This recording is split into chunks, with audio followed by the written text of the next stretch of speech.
Bom, então, boa noite a todos.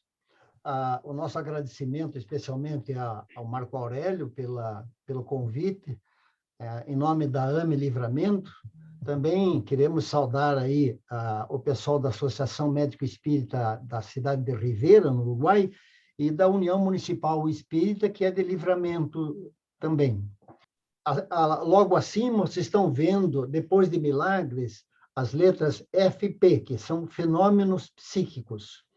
Fenômenos psíquicos são os milagres para o Espiritismo, é a denominação. Então, quando você fala fenômeno psíquico, quando Kardec ou em obras espíritas falar em fenômenos psíquicos, é a mesma coisa que milagre. Nós teremos, eu coloco aqui, estou colocando aqui nesse primeiro slide, e vou colocar no último também, o meu e-mail, para aqueles irmãos que, ao estudarem, lerem, ouvirem a palestra, mesmo posteriormente, se quiser mandar e-mail fazendo perguntas ou considerações, eu estarei sempre à disposição, né? Então, os tópicos aí que estão listados é o que nós abordaremos nesta sequência, né? E, claro, nós vamos fazer uma abordagem sobre a ciência espírita e os milagres do Evangelho. Qual a relação entre eles, né? De que forma a ciência espírita, que é pouco usada no meio espírita, talvez chegou o momento de que ela possa nos ajudar a compreender melhor o próprio espiritismo. Então, para começarmos, nós sabemos que Jesus deixou ensinamentos maravilhosos, mas um deles, entre tantos outros, nos desafiam. Quando ele afirmou, em verdade eu vos digo, quem crê em mim fará as obras que eu faço e fará até maiores do que elas. Mas deveremos fazer um dia, sim, mas a pergunta é como? Se nós não conseguimos como Jesus as fez, nós também não poderemos, não teremos condições de fazer. E isto nós só podemos fazer estudando, estudando, estudando. Não há outra saída. Então, nós começamos assim, no sentido de refletirmos sobre o tríplice aspecto da doutrina espírita. Que é importante que ela é um conjunto sempre de filosofia, ciência e religião. A filosofia faz as perguntas, a ciência trata das respostas e a religião trata das buscas.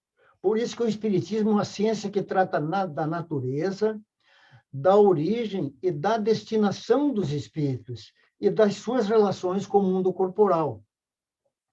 Na parte científica, ela procura, o Espiritismo procura, através da ciência, explicar os fenômenos espíritas, chamados também de milagres. Na filosofia, leva sempre nós a perguntar, perguntar e perguntar, porque só existe conhecimento quando alguém decide perguntar. Se não houver pergunta, é difícil de avançar. E, naturalmente, a parte religiosa trabalha o cristianismo puro e primitivo, aquilo que Jesus deixou para os seus discípulos, mas de forma fiel, vamos dizer, às suas palavras. Mas de que forma o Espiritismo pode contribuir para o progresso? Destruindo o materialismo. É muito importante a razão de chegar ao Consolador prometido. O Espiritismo veio, sim, destruir no sentido de contrapor-se, combater, mostrar que o materialismo é uma coisa muito limitada, como nós vamos ver na sequência. Mas nesse momento que nós estamos passando, eu tomei a liberdade de acrescentar uma relação aqui com a lei do progresso, em função da nossa transição planetária. O progresso da humanidade se faz de forma regular e lenta.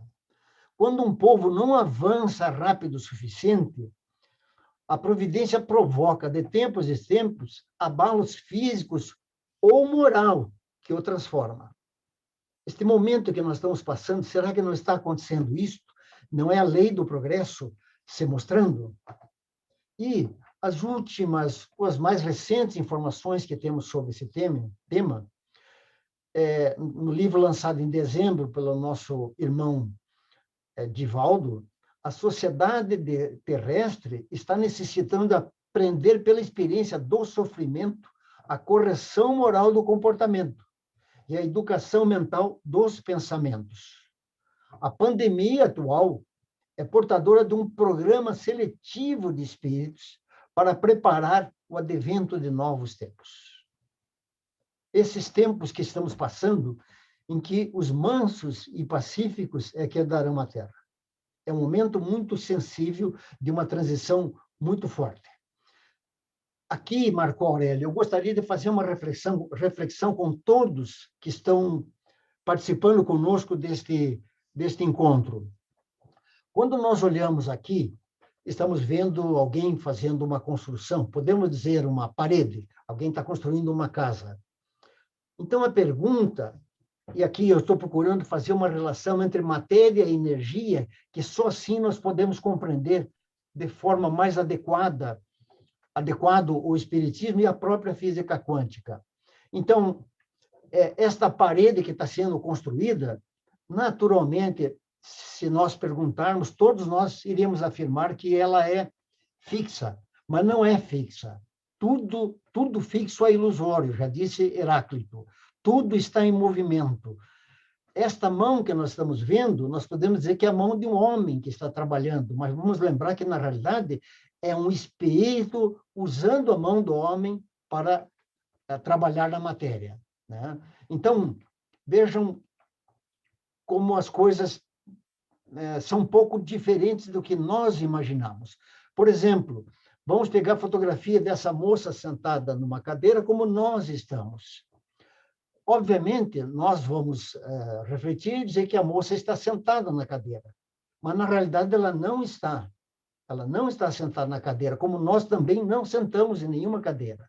Porque o corpo da moça, como o nosso corpo físico, é formado, a parte externa, por elétrons. E a cadeira também por elétrons. Então, na realidade, o nosso corpo físico, sentado, entre aspas, na cadeira, essas forças se repelem, por uma lei que não é o caso de mencionar agora, mas isso é científico. Então, na realidade, quando nós sentamos na cadeira, nós não sentamos em nenhuma cadeira. Nós flutuamos sobre a cadeira numa frequência de 10 menos 10, que é chamado cientificamente de 1 angstrom.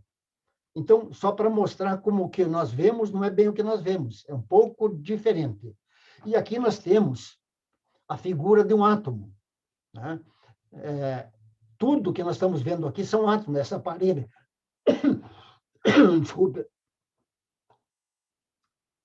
Esses elétrons que giram em volta do átomo, eles giram a 960 quilômetros por segundo. E tudo são átomos, então nada é fixo. Então, como nos diz o Espiritismo, se me perdoe, minha garganta não está muito boa. De vez em quando eu vou precisar dar uma tossidinha aqui. Desculpem.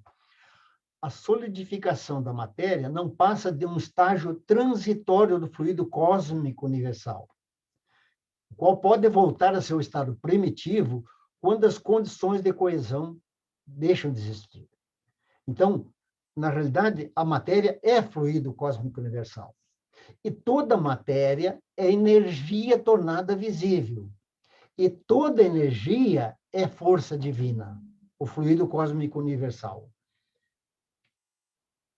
Por isso que nós podemos refletir, cientificamente até, essa energia que movimenta, que dá vida ao nosso sistema solar, naturalmente vem de uma estrela chamada Sol, né?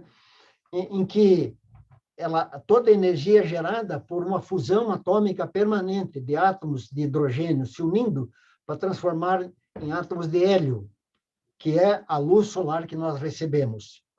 Para que tenhamos uma noção de como isso funciona, a cada segundo são convertidas 700 milhões de toneladas de hidrogênio em 690 toneladas de hélio, que é a luz solar. Então, tudo é transformação de energia. É importante termos a concepção que não existe geração de energia. Tudo que existe é transformação de energia. Pegamos, por exemplo, a usina de Itaipu, que fica aqui em Foz do Iguaçu. ela não gera energia hidroelétrica, ela transforma hidroenergia em energia elétrica. E assim, tudo que nós temos no universo e no mundo espiritual é transformação de energia. E o espírito agente, sempre agindo como um dínamo transformador. Por isso que Emmanuel avisa, o materialismo vai desaparecer por falta de matéria, porque matéria, na prática, não existe. E aqui vamos começar a atender a nossa amiga Glessi. Deixa eu só tirar aqui essa... O fluido cósmico universal, congregando milhões de vidas embrionárias, é também condensação de energia, atendendo os imperativos do eu, que lhe preside a destinação.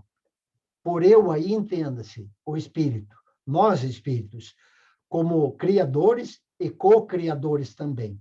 Nós somos mais co-criadores.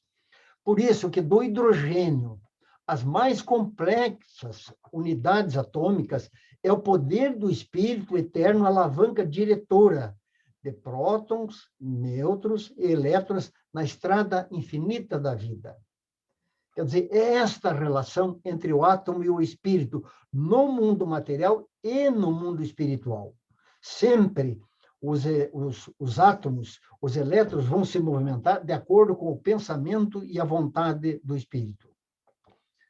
Mas precisamos refletir, é importante, que é preciso a união do espírito com a matéria, que é o fluido cósmico, para que a inteligência se manifeste na matéria. É o que está acontecendo aqui entre Jesus e Pedro, né?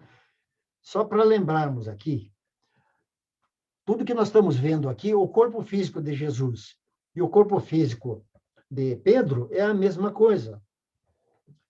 Não tem nenhuma diferença, porque tudo são átomos. Por que isto? O que nós estamos vendo, a água, o céu lá atrás, tudo são átomos. Não há nada que não seja átomo. Por isso que precisamos entender, ou talvez refletir, que a superioridade de Jesus sobre os homens não era relativa ao seu corpo físico, mas a do seu espírito, que dominava a matéria de forma absoluta, entendendo a matéria como fluido cósmico universal. E o perispírito alimentado pela parte mais quintessenciada dos fluidos terrestres. Quintessenciada é a parte mais sutil, aquela um pouquinho mais distante da superfície, que tem menos impurezas, né? E Jesus, caminhando sobre as águas, seu corpo poderia ser sustentado e a gravidade neutralizada pela mesma força fluídica que mantém uma mesa no espaço, sem ponto de apoio. E aqui, quando fala em mesa no espaço, nós remetemos às mesas girantes de Kardec, que é o mesmo processo. E nós vamos agora para uma reflexão inicial, na parte médica. Isso é muito importante porque, como associação médico-espírita, naturalmente nós devemos ter alguns médicos ou muitos médicos presentes. É preciso parar, repensar nossos conceitos e incorporar as descobertas da física quântica à medicina, para criar um sistema novo, mais saudável de cura, que esteja de acordo com as leis da natureza. E aqui, aqueles que são médicos, a grande transformação da medicina vem pelo conhecimento ampliado do DNA, particularmente dos telômeros e as telomerases, que nós teremos uma palestra sobre isso em agosto aqui em Curitiba. Esses telômeros é que definem a qualidade de vida de cada um de nós quando examinado. E também esse Dr. Larry Dossel menciona que a medicina convencional está muito limitada, mas uma nova medicina está surgindo, medicina essa que abraça a espiritualidade e a consciência, da mesma forma que hoje rechaçamos isso, né?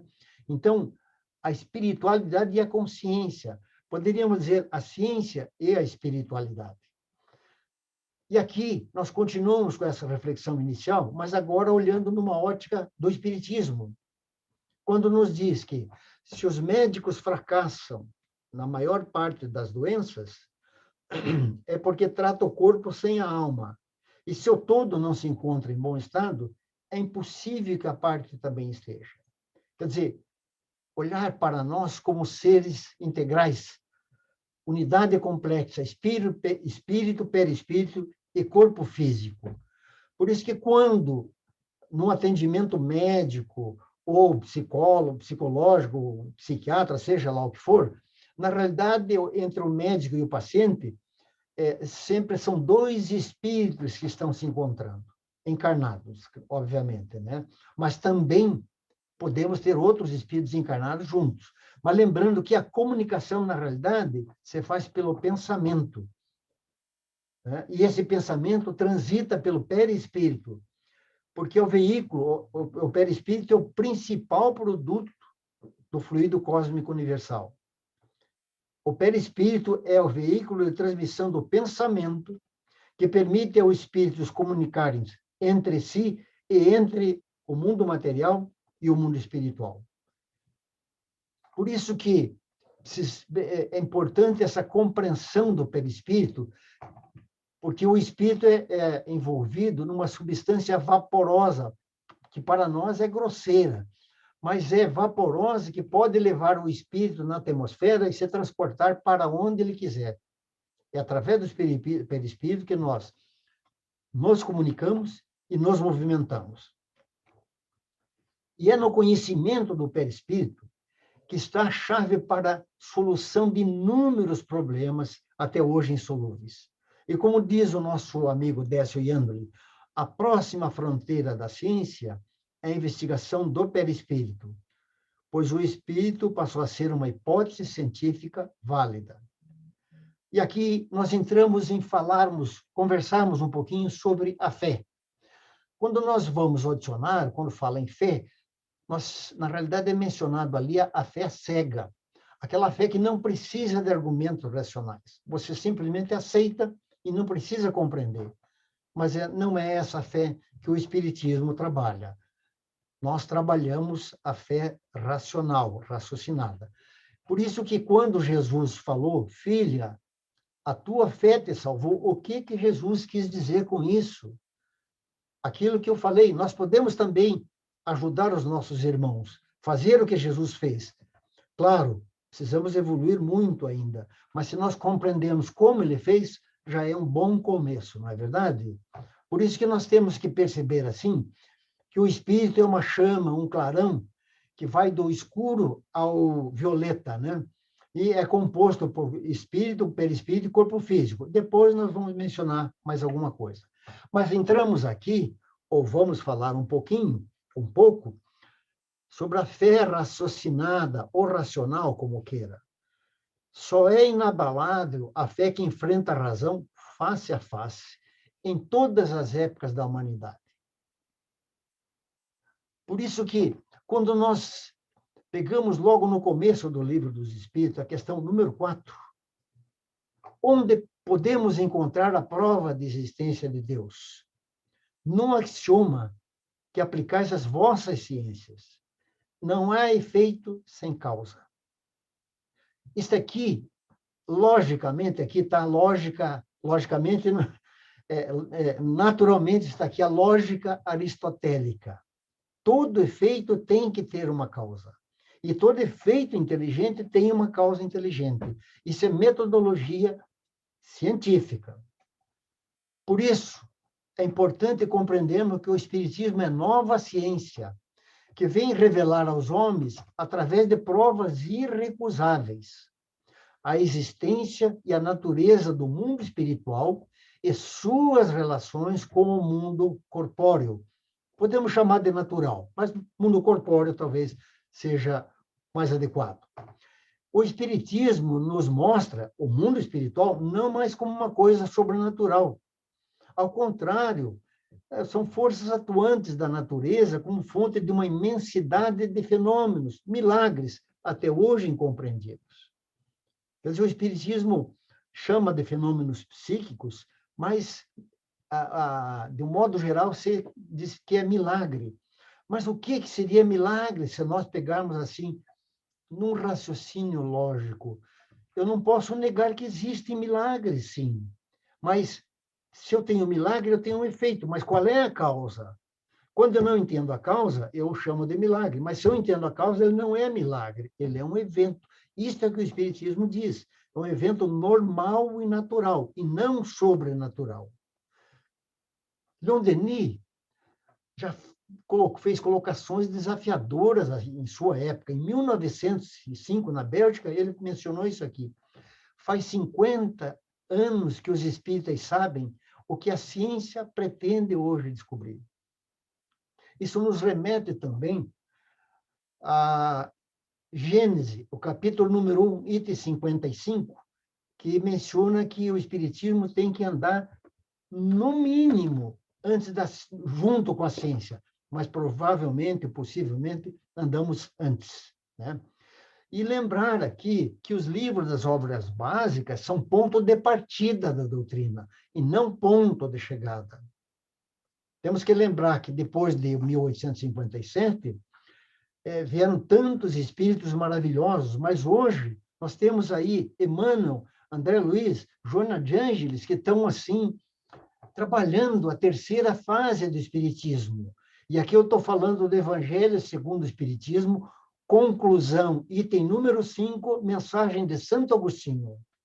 Estamos na terceira fase do Espiritismo. O Livro dos Espíritos não é um tratado completo do Espiritismo. Não faz senão colocar-lhe as bases e os pontos fundamentais, que devem se desenvolver sucessivamente pelo estudo e pela observação. E Leon Denis colocou uma frase que é desafiadora: o Espiritismo ou será científico ou não subsistirá. O que ele quer dizer com isso? Que, além de filosofia, além da religião, o Espiritismo é ciência, sim. Mais que nunca. Ele não pode andar ao lado da ciência, ele tem que andar até na frente. É isso que Leon Denis quis dizer. Isso não tira de jeito nenhum o valor da filosofia e da religião. Lembrando que a filosofia faz as perguntas, a religião trata das buscas e a ciência trata das respostas. Continuando, assim, como a transfusão de sangue representa uma renovação das forças físicas, o passe é uma transfusão de energias psíquicas. Lembrando que psique é alma. Tá bom o ritmo, Marco Aurélio? Tá bom, sim, tá bom o ritmo. Não estou apressando demais, tô. Não. Tá todo mundo ouvindo bem, acompanhando bem, né? Sim. Tá perfeita a audição, tá tudo bárbaro. Eu não sei Beleza. se o pessoal estão, mas eu acredito que sim. Beleza. Então, vamos em frente. Então, se nós vamos estudar o Espiritismo, nós precisamos de metodologia de pesquisa. O Espiritismo não é adivinhação, não pode ser eu acho que. Nós temos que dizer qual é a metodologia que nós utilizamos, ou pelo menos qual é a metodologia que nós devemos usar, né? Quando nós falamos em método científico, basicamente nós temos dois. O método dedutivo, que é do René Descartes, isso estamos falando lá em século XVI, começo do XVII. Esse método dedutivo, ele parte da totalidade para o todo e para a parte. Ou seja, ele orienta para olhar da totalidade, da causa para o efeito. Foi essa metodologia que Kardec usou. Nós podemos usar também, conforme o caso, o método indutivo, que é do Francis Bacon, que ele inicia pela parte, vai para o todo e depois para a totalidade. Mas ele examina do efeito para a causa. E aqui, embora é um método com toda a validade científica, com certeza, mas para o Espiritismo, o método dedutivo do Descartes é mais correto. Pegamos aqui do método indutivo, do Francis Bacon. Jorge Lemaitre usou essa metodologia. O que acontece? Ele chegou no átomo de hidrogênio e travou.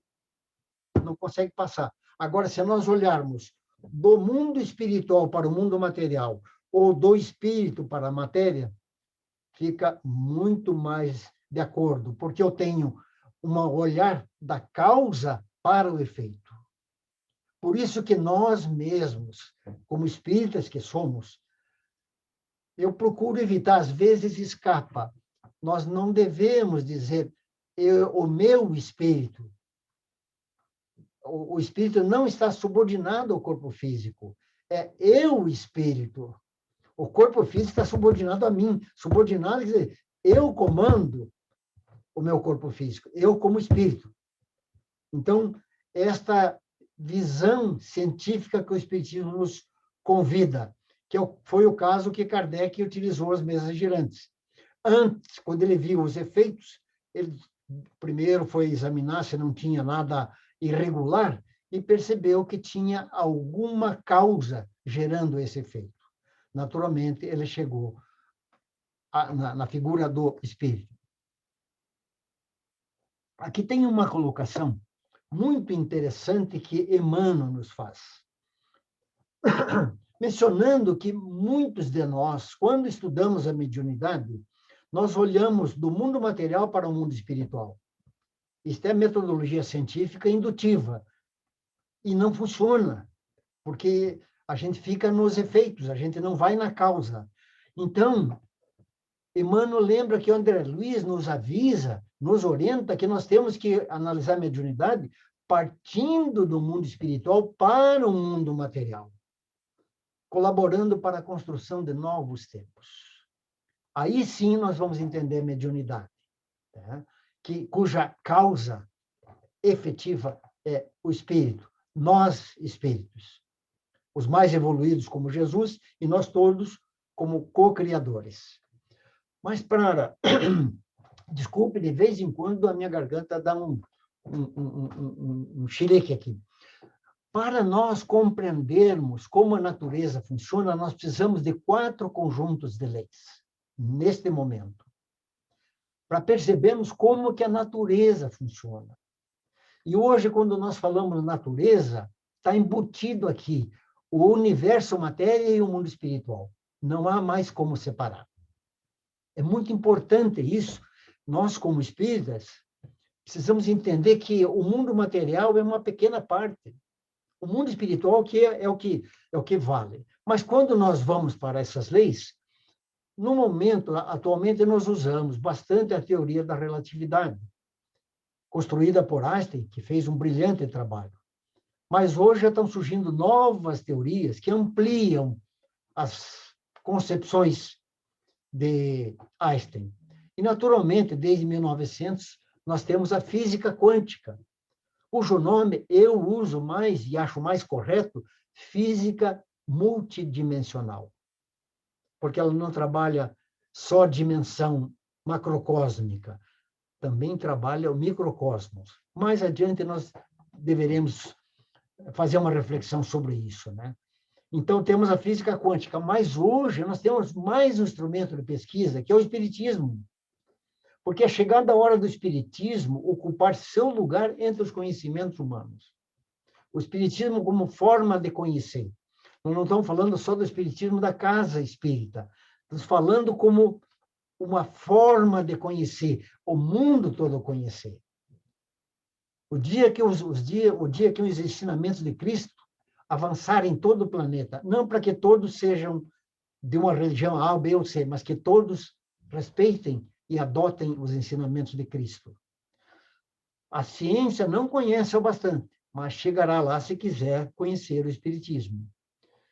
Mas, juntando tudo isso, o grande desafio da ciência humana é aquilo que chamamos a teoria do tudo, que aqui nós mostramos o quarto conjunto de lei, que é muito importante, que é a teoria das cordas. Não outros nomes, supersimetria e tal, mas não importa, é a teoria das cordas, em que a ciência já avançou muito, mas nós chegamos até 10 menos 16. Estou me referindo aqui ao núcleo atômico. Para que nós chegarmos à distância de Planck, 10 menos 35, onde as equações da relatividade e da física quântica se harmonizam. Mas, quando Jesus disse, conheça a verdade e ela te libertará, eu sugiro isso é uma opinião minha somente, que a verdade está aqui, no microcosmo, e não no macrocosmo. O macrocosmo é uma repetição, é um efeito do microcosmo. Aqui, no núcleo atômico, nós iremos um dia, esta reflexão que eu faço, compreendermos a presença de Deus em tudo, através do conhecimento humano avançando em direção ao núcleo atômico. E do que depende isso? Depende do computador quântico, do processador quântico. Hoje nós já temos processadores quânticos. Processadores, ainda o computador não foi liberado geral. Para a pesquisa, estou falando. Em 3 minutos, um processador quântico calcula o que hoje um computador dos nossos, o melhor que nós temos, leva 10.000 anos. 10.000 anos. O processador quântico calcula em 3 minutos. Então, notem o avanço que está chegando aí. Avanço científico, né? Mas muitos perguntam, mas espera aí, qual é a relação entre a física quântica e o espiritismo? Que muitos irmãos dizem assim, olha, mas não tem nada a ver. Quem que disse isso? Muito bem, quem disse isso foi esse espírito, Manuel Viana de Carvalho, que morou aqui em Curitiba, morou em Porto Alegre, morou no Rio de Janeiro, e que, depois eu posso até falar os detalhes, mas ele falou para o nosso querido irmão Divaldo, que a física quântica está, sim, na questão 540 do Livro dos Espíritos. Tudo se encaixa na natureza, desde o átomo primitivo até o espírito puro, que também começou por ser átomos. Veja a importância do estudo do núcleo atômico. E aqui nós buscamos a orientação também da nossa irmã Joana de Ângeles. A física quântica já desmistificou a matéria, como Emmanuel já fez isso também, avançando gloriosamente para a energia, alcançando as tecelagens sutis do espírito, que é o princípio inteligente do universo, quase conseguindo identificar o mundo causal de onde tudo procede. Vejam bem, identificar o mundo causal de onde tudo procede. Mas onde é que está esse mundo causal? Vamos ver.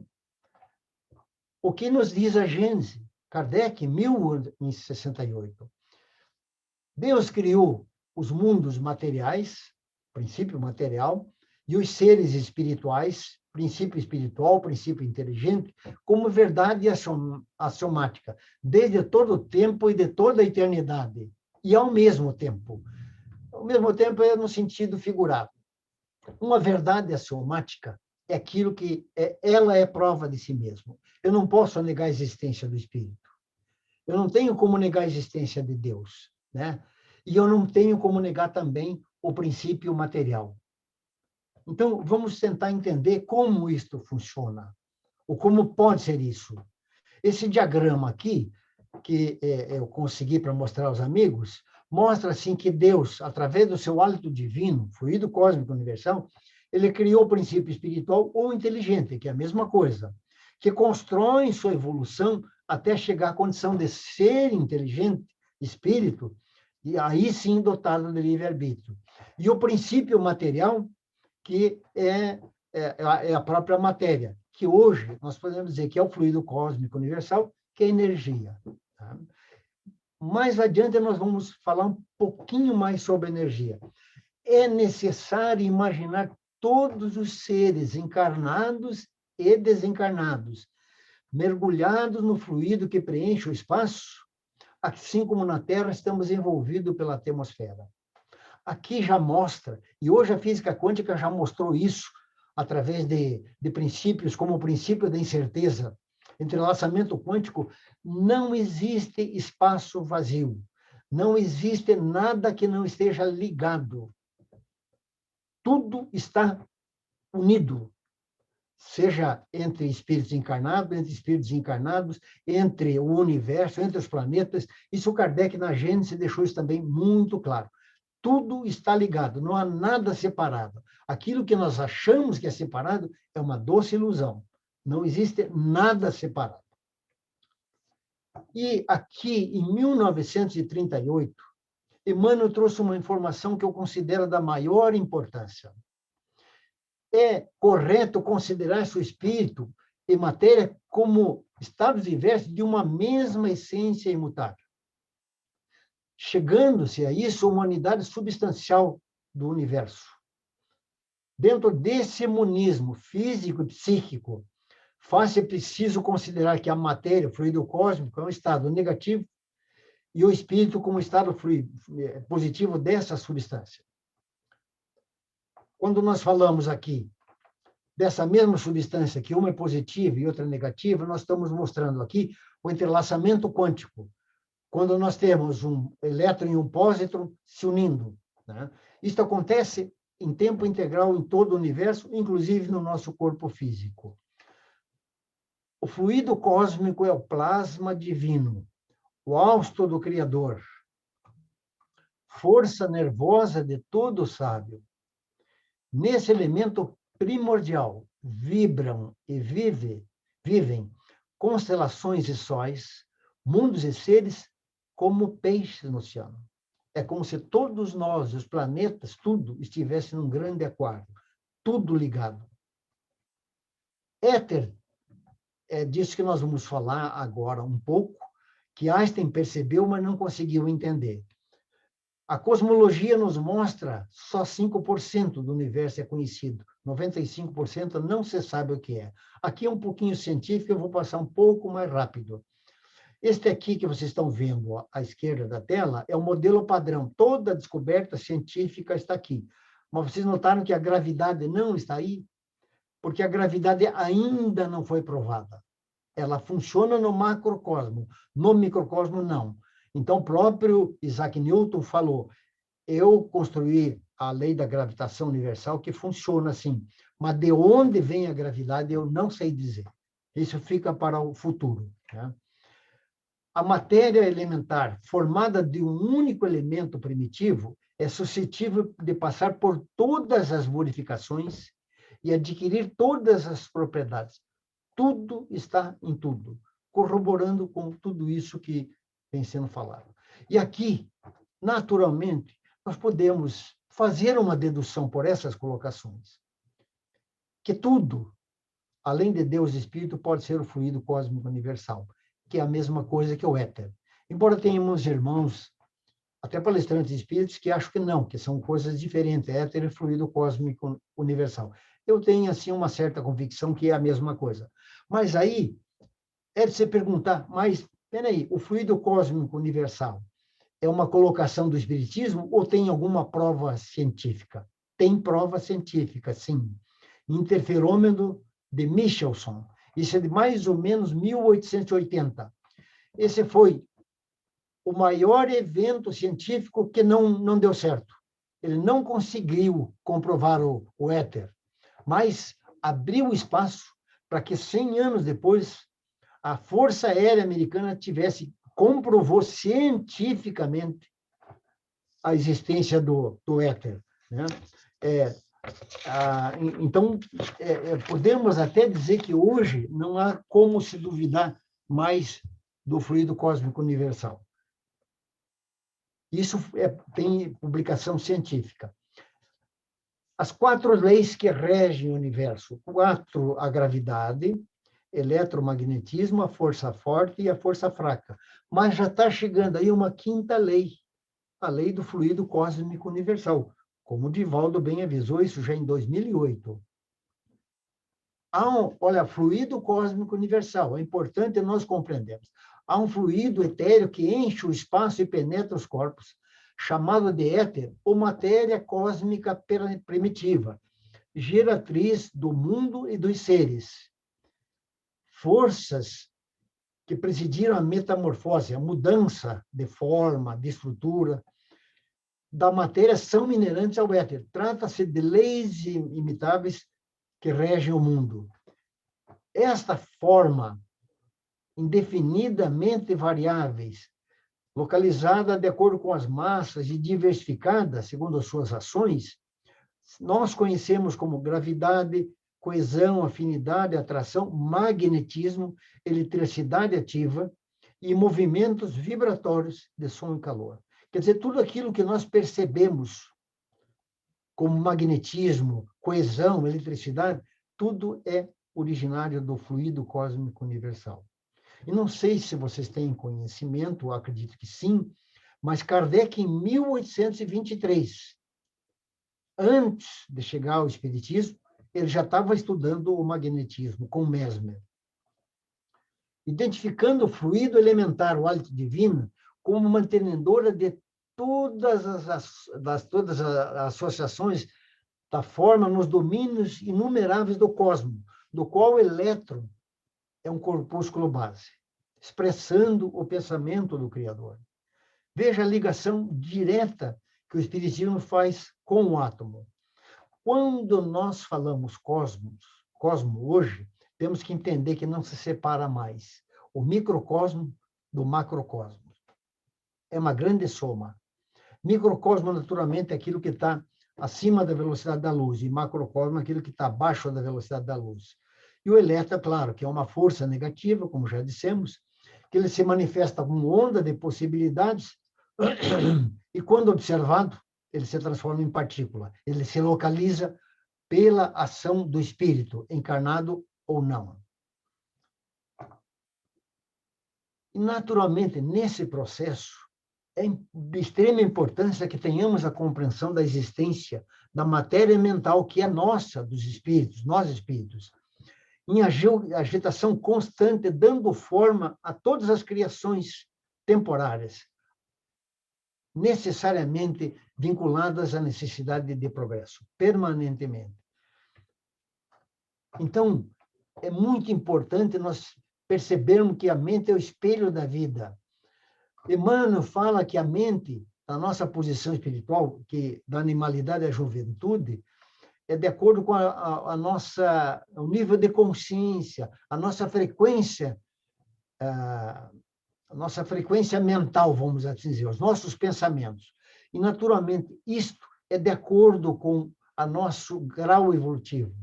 Por isso que ele fala, de acordo com a nossa faixa evolutiva, que o conhecimento adquirido nos permite operar. E o coração, neste processo de espelho da vida, o coração é face e o cérebro é o centro das ondulações. Eu lembro aqui que, além de pensamento e vida, na questão 146, deixa isso muito claro. Tá? E vamos refletir juntos que o espírito encarnado não é um dínamo complexo. Nós estamos transformando as energias ao nosso redor permanentemente, inclusive mesmo o corpo físico em dormência, né? Então, nós transformamos, a transformação de energia cabe a nós, espíritos, encarnados ou não. O pensamento é força eletromagnética. André Luiz vai além, é força eletromagnética. E aqui, rapidamente, para nós percebermos a relação do espírito com o corpo físico, em que o corpo mental está no comando de tudo, porque o corpo mental preside o perispírito, e não o contrário.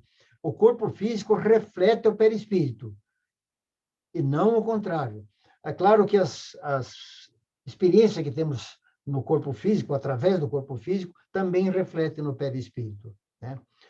Quantas enfermidades que recebem, batizadas pela ciência médica, às vezes com nomes até pomposos, como diz aqui, não passam de estados vibratórios da mente em desequilíbrio. Qualquer desarmonia interior atacará naturalmente o organismo em sua zona vulnerável. Pode ser que esses efeitos se concentrem no fígado, nos rins, no próprio sangue. Em todas as manifestações mórbidas se reduz a desequilíbrio, cuja causa repousa no mundo mental. Por que no mundo mental? Porque o mundo mental acompanha o espírito, mesmo que ele mude de planeta.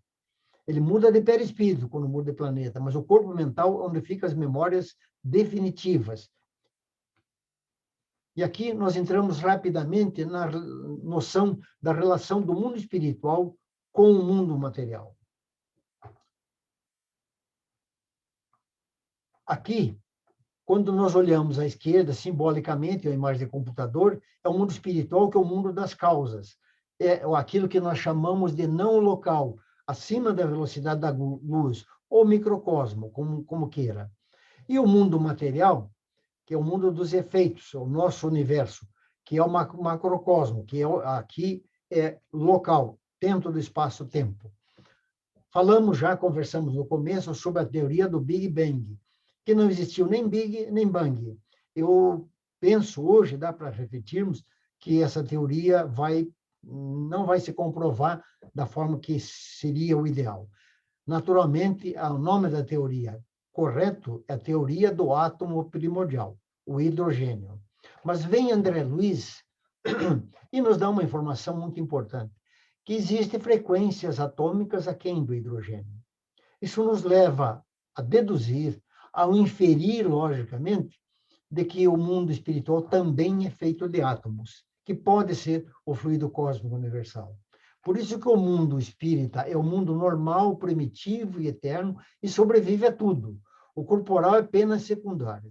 Vamos lembrar uma coisa aqui que obras póstumas nos orientam.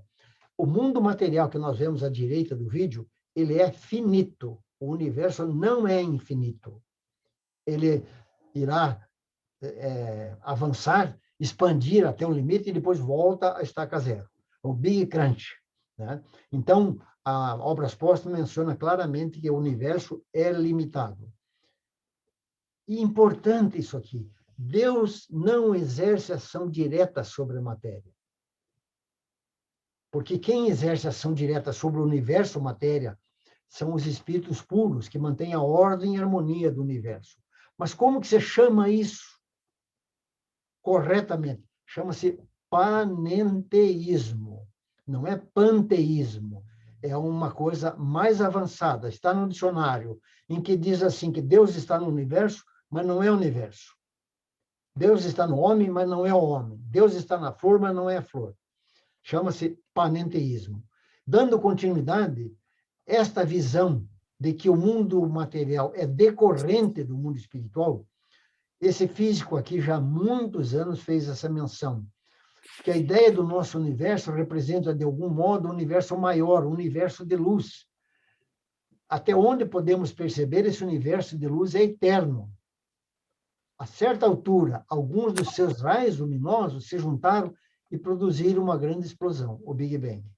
E também Steve Hawking, com um aluno seu pós-morte, também fez uma observação no mesmo sentido. O nosso universo observável é derivado de um universo maior e não observável, ou seja, fora do espaço-tempo. Dando continuidade, o espiritismo e a ciência se completam. A ciência sem o espiritismo se acha impossibilitada de explicar certos fenômenos. E o espiritismo sem a ciência também falta apoio e exame, por isso que tem que usar a metodologia científica. Mas o espiritismo vem fazer o que a ciência faz, revelar novas leis e explicar. E, naturalmente, os fenômenos compreendidos à alçada dessas leis. Mas alguns fenômenos que se prendem à existência do espírito e a intervenção deles no mundo material, isso consiste no sobrenatural. Somente o espiritismo é que consegue. Naturalmente, Kardec aqui, como a Gênese de 1868, ele ainda usou a palavra sobrenatural. E os milagres? Como seriam os milagres? Para nós irmos para essa área agora, na segunda parte, ou não digo finalmente, mas mais um pouco nós chegamos lá. Para o povo, eram milagres as coisas extraordinárias que Jesus fazia. E ele não podia dar outro nome. Imagine a mentalidade da época. Ele não podia explicar. Ele mesmo disse, tem muitas coisas que eu poderia explicar a vocês, mas vocês não vão entender. Por isso eu vou pedir ao Pai que mande o Consolador prometido, que ele explicará todas as coisas. No sentido teológico, o caráter essencial do milagre é o de ser uma exceção às leis da natureza. Por isso, torna-se inexplicável mediante essas mesmas leis. Mas deixa de ser milagre, desde que possa explicar-se e que se ache dentro de uma causa conhecida. aquela relação de causa e efeito. Se eu conheço a causa, eu tenho domínio, eu tenho conhecimento sobre o efeito. E aqui nós vamos falar já sobre ciência e espiritismo. Do mesmo modo que a física, a química, etc., o espiritismo revela outras leis que regem as relações do mundo corpóreo com o mundo espiritual, que são leis da natureza. Nada há de anormal. Mas note que o espiritismo vem explicar essas relações de forma científica, né? Este, sim, é o resultado do desenvolvimento da ciência espírita, pesquisando a causa de certos fenômenos e levantando o véu desses mistérios. Daí a importância da ciência espírita, que talvez seja pouco utilizada no meio espírita. Desculpem. O Herculano Pires fez uma análise da ciência espírita muito importante que nós colocamos aqui. Todas as ciências conhecidas até 1857 se aplicam às pesquisas materiais. O problema espiritual teria ficado ou ficou a cargo das religiões que falharam, que continuaram tratando qualquer evento não compreendido como um milagre. Então, a ciência espírita veio a suprir essa deficiência, essa grave deficiência, mostrando a possibilidade da investigação científica do plano espiritual. Esse é o objeto central do nosso encontro. E Kardec também, lembrando aqui, se há fenômenos espirituais, o espírito é acessível à pesquisa científica. E aqui, o amigo de vocês que tomou liberdade de fazer essa menção de que os fenômenos espirituais e os eventos quânticos, ambos têm origem não local, fora do espaço-tempo, sempre como causa. Uma ciência nova, nos diz Leon Denis, uma ciência nova e restaurada, não a ciência de preconceito, de prática rotineira, de métodos acabados, envelhecidos, mas numa ciência aberta a todas as possibilidades, a todas as investigações, a ciência do invisível e do além. Por isso que as descobertas da ciência glorificam Deus, e não o rebaixam. Ela não destrói senão o que os homens identificaram sob ideias falsas que eles mesmos fizeram de Deus. Aqui está rechaçando, com todo respeito, o velhinho de barba, né? O espiritismo, marchando com o progresso, jamais será ultrapassado, porque se novas descobertas demonstrassem estar em erro sob certo ponto, se uma nova verdade se revelar, ele aceitará. E, enquanto estamos aqui, vale a pena nós adquirirmos conhecimento científico? Nós, que eu menciono aqui, nós, espíritos encarnados. Sim, sem dúvida, podemos ajudar os nossos irmãos e nós poderemos elevar mais rapidamente se já progredimos em inteligência. E no intervalo das reencarnações, nós podemos acelerar o passo. Vamos lembrar aqui um detalhe, que o progresso moral sempre é decorrente do progresso intelectual. Não ao contrário. Primeiro o espírito faz a parte intelectual para depois, decorrente disso, faz a sua parte moral de forma sempre harmônica, né? Então, a ciência espírita nos mostra isto aqui, que nós temos a existência de Deus, do espírito, princípio inteligente e espírito, e matéria, que é o fluido cósmico. E aqui eu peço a atenção dos irmãos para essa conceituação que é de extrema importância para aquilo que nós estamos falando da ciência espírita. A ciência espírita usa a metodologia científica da própria ciência, mas inclui em suas pesquisas 3 variáveis ocultas não locais, fora do espaço-tempo, né? Quando falou metodologia científica, nós estamos falando aqui do método indutivo do Francis Bacon, do método dedutivo do René Descartes, desculpe. Então, a ciência espírita trabalha 3 variáveis ocultas, não visíveis, não locais, acima da velocidade da luz. Primeira variável, Deus. Segundo, princípio inteligente evoluindo para espírito. E o fluido cósmico universal. Com um detalhe, O fluido cósmico universal, ele se manifesta acima da velocidade da luz e também abaixo da velocidade da luz, 300 mil quilômetros por segundo. O local significa aquilo que é visível pelos fótons da nossa vista, né? Então, notem que nós temos 3 variáveis ocultas não locais e uma local e não local, obviamente. Mas de onde é que tirou isso aí? Olha, eu levei mais de 20 anos para perceber isso aqui, que está na questão 27 do Livro dos Espíritos. Deus, Espírito e matéria constituem o princípio de tudo o que existe. Isso me chamou muito a atenção. Quando nós estamos falando de matéria, nós estamos falando de fluido cósmico, que podemos também chamar de éter, pelo menos na minha concepção. Vejam bem, Deus, Espírito e matéria, que é o fluido cósmico universal, constitui o princípio de tudo que existe. Eu não encontrei nada que contrarie isso aí, nem acredito que o Espírito não falaria algo que não seja verdadeiro. Então, aqui eu sublinhei esta parte aqui, porque é de extrema importância nós refletirmos sobre isso. Não precisamos concordar, mas vale a pena refletirmos. Deus, Espírito e matéria, que é a energia, que é a mesma coisa que fluido cósmico universal, que é a mesma coisa que éter. E eu faço uma inferência lógica que o próprio átomo é o éter e o fluido cósmico universal, que são o princípio de tudo que existe. Então, se nós, partindo lá da questão 540, estão lembrados que foi mencionado pelo Viana de Carvalho, Deus, Espírito e os átomos é o princípio de tudo que existe. Tentem imaginar alguma coisa que não seja átomo, porque até o próprio Espírito nasceu do átomo. Então, nós temos aqui 3 verdades no mundo espiritual e no mundo material. Deus, Espírito e o fluido cósmico universal. E o que faz a ciência espírita moderna? Mais uns minutinhos nós terminamos, viu, Marco Aurélio? O que faz a ciência espírita moderna?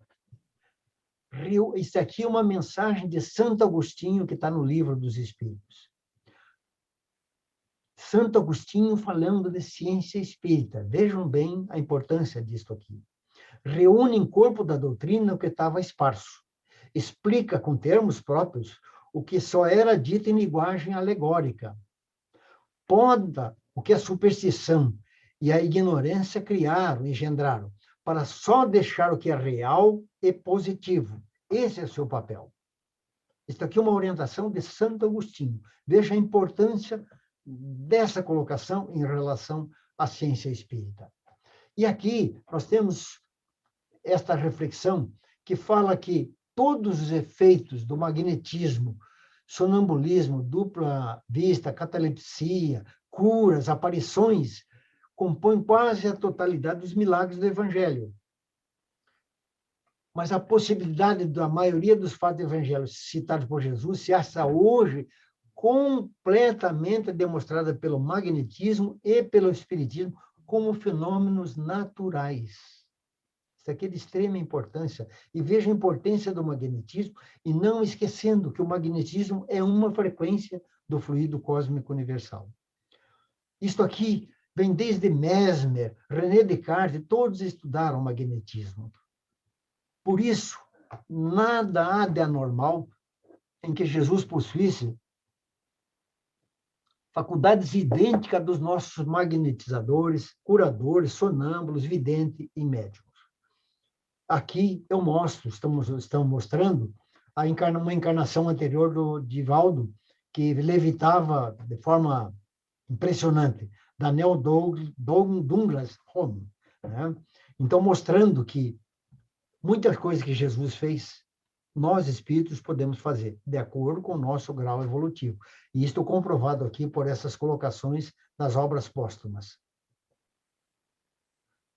Segundo a definição dada por um espírito, Jesus é um médium de Deus. O magnetismo é uma das maiores provas do poder da fé, quando posta em ação. É pela fé que ele, o magnetismo, cura, produz fenômenos estranhos que antigamente eram classificados como milagres. Eu vos repito, A fé é humana e divina. Se todas as criaturas encarnadas tivessem suficientemente persuadidas da força que trazem consigo, e se conseguissem por sua vontade a serviço dessa força, seriam capazes de realizar até o que até hoje chamamos de prodígios, e que é simplesmente o desenvolvimento das faculdades humanas. Quer dizer, a fé é importante nós acreditarmos, mas de forma racional. Aí nós fazemos melhor uso. Por isso que o Espiritismo desmistifica o caráter sobrenatural dos milagres, explicando de forma simples e consistente. Então, para o Espiritismo não produz milagres, nem prodígios de qualquer natureza. Há uma explicação lógica e racional para a manifestação dos milagres.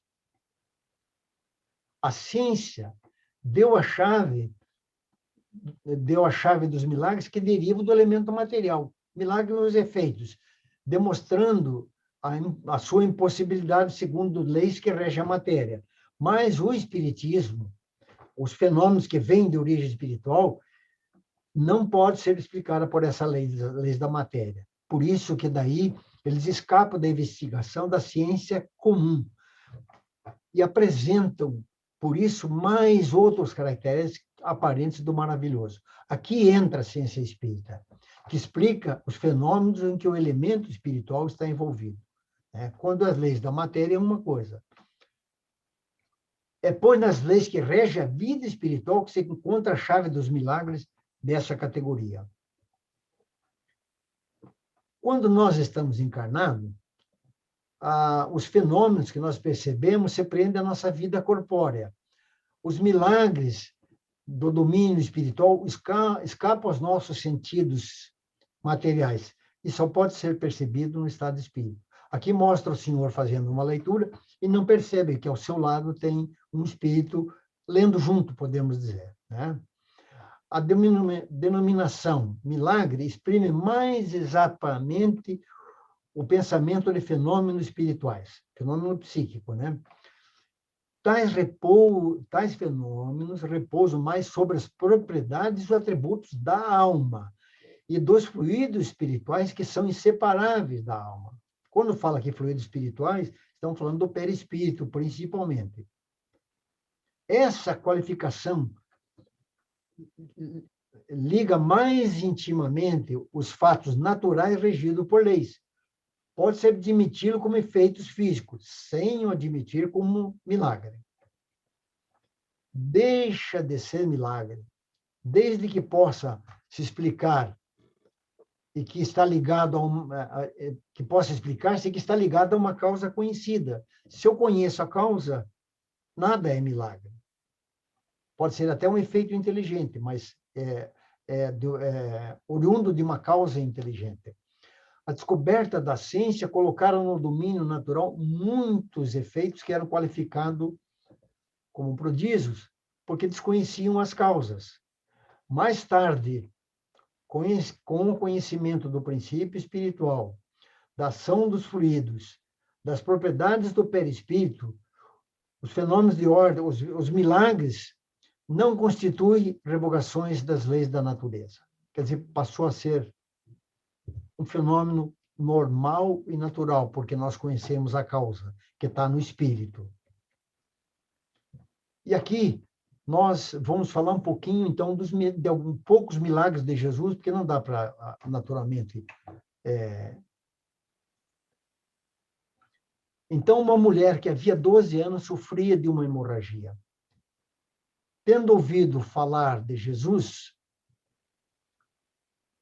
foi à multidão e por detrás tocou suas vestes, pois ela dizia: se eu puder ao menos tocar suas vestes, serei curada. A fonte de sangue que ela perdia secou. Jesus, nesse instante, falou: virtudes saíram de mim. Quem tocou minhas vestes? Minha filha, tua fé te salvou. Vai em paz e fica curada. Mas como que aconteceu isso? Qual é a relação de fé para Jesus conseguir reequilibrar o organismo físico dessa senhora. Estas palavras, conhecendo a virtude que dele havia saído, são significativas, pois elas exprimem o movimento fluídico que se operou de Jesus para a mulher doente. A irradiação fluídica normal foi suficiente para operar a cura. Mas como que aconteceu isso? Porque com outra pessoa talvez não tivesse acontecido. A razão é bem simples. O fluido, sendo considerado matéria terapêutica, atinge a desordem orgânica a fim de repará-lo. E pode ser dirigido sobre o mal, tanto pela vontade do curador, como atraído pelo desejo ardente, pela confiança e pela fé do doente. Eu lembro aqui que é muito importante essa questão 70, os comentários de Kardec, Livro dos Espíritos, naturalmente, e também na questão 427. Note aqui, pela fé do doente. Se essa senhora não tivesse fé, nada teria acontecido, que Jesus respeitaria seu livre-arbítrio. Então, está atado, além da fé, o respeito ao livre-arbítrio no processo. Em relação à corrente fluídica, a simultaneidade dos dois efeitos é necessário. Muitas vezes, uma só vez basta, outras têm que repetir. Né? Aqui não precisou repetir. Tua fé te salvou. É uma verdadeira força atrativa. Quem não tem fé se opõe à corrente fluídica. Se a pessoa não tivesse fé, ela não poderia ser curada por Jesus. Assim, compreende que dois doentes atingidos pelo mesmo mal, na presença de um curador, um pode ser curado e outro não. Isso se vê muito nos hospitais. Vocês que são médicos devem ter percebido já assim a diferença entre um paciente que tem fé, acredita no médico, acredita no remédio, acredita no tratamento, acredita na cirurgia, tem a sua crença religiosa, ele apresenta uma melhor condição de recuperação. Aí está um dos princípios mais importantes da medicina curadora, que explica por uma causa natural certas anomalias aparentes. Aqui, Kardec faz uma vinculação com os itens 31, 32 e 33 do capítulo 14 da Gênesis.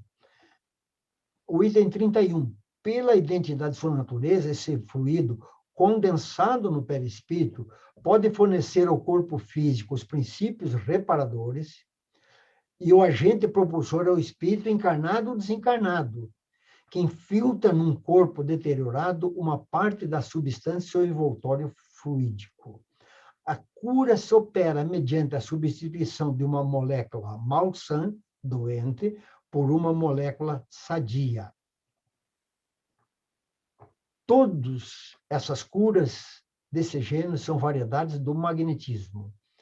Por isso que existe ação magnética que é formalizada pelo magnetismo humano, pelo magnetismo espiritual e pelo magnetismo misto humano e espiritual ao mesmo tempo.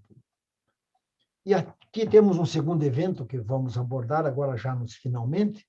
Tendo chegado a Betsaida, foi-lhe trazido um cego que lhe pediu que o tocasse. Tomando o cego pela mão, levou-o para fora da aldeia, colocou-lhe saliva sobre os olhos e, havendo imposto as mãos, perguntou-lhe se via algumas coisas. Aqui, o efeito magnético é evidente, pois a cura foi gradual e não instantânea, resultado de uma ação repetida, embora mais rápida que na magnetização comum. Então, é a mesma ação da perda de sangue, só que um pouquinho mais lenta, podemos assim dizer. Aqui eu não vou repetir, porque não há necessidade, quando nós falamos da existência do magnetismo humano, espiritual e humano e espiritual ao mesmo junto. Cada caso é um caso. De todos os fatos que testemunharam o poder de Jesus, os mais numerosos, com certeza, são as curas, pois ele queria provar com isso o verdadeiro poder, que o seu verdadeiro poder era o bem e que seu objetivo era ser útil aos seus irmãos. Aqui nós fazemos uma reverência ao livro dos médiuns. A vontade é um atributo do espírito, tanto encarnado quanto desencarnado. Daí vem o poder magnetizador, poder que sabemos estar na razão da força da vontade. Por isso que o pensamento e a vontade são para o espírito aquilo que a mão é para o homem.